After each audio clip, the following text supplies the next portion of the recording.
আজকে দেখাবো কিভাবে স্বস্তিকার চিহ্ন সঠিক নিয়মে আঁকতে হয়। তো ভিডিওটা পুরো দেখার অনুরোধ রইল বন্ধুরা। তো চলো দেখাই।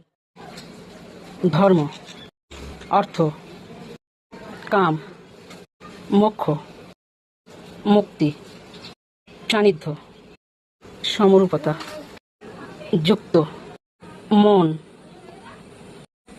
বৃদ্ধি,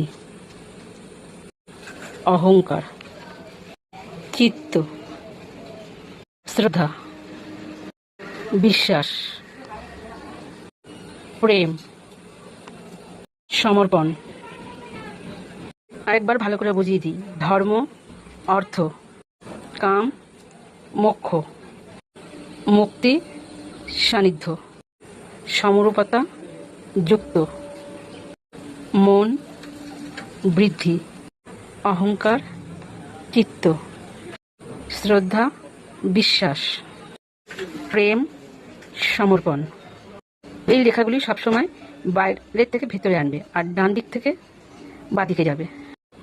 কখনো ভেতর থেকে যাবে না, আর কখনো কোরাস চিহ্ন করে স্বস্তিকা আঁকবে না, তাহলে শুভ থেকে অশুভ হয়ে যাবে। হিন্দু শাস্ত্রে এই স্বস্তিক চিহ্ন আমাদের খুবই শুভ। কোনো শুভ কাজ করতে গেলে বা ঘরের মুখ্য দ্বারে এই স্বস্তিকা চিহ্ন এঁকে থাকি। তো বন্ধুরা, যদি ভিডিওটা ভালো লাগে অবশ্যই লাইক কমেন্ট শেয়ার করে পাশে থেকো। আজকের মতন টাটা। একটা লাইক, একটা কমেন্ট আর একটা নতুন ভিডিও করার উৎসাহ দেয়। আমার পুরো ভিডিওটা দেখার জন্য অনেক অনেক ধন্যবাদ। দেখো বন্ধুরা, তোমাদের বোঝানোর জন্য আমি পুরোটা লিখে দিয়েছি।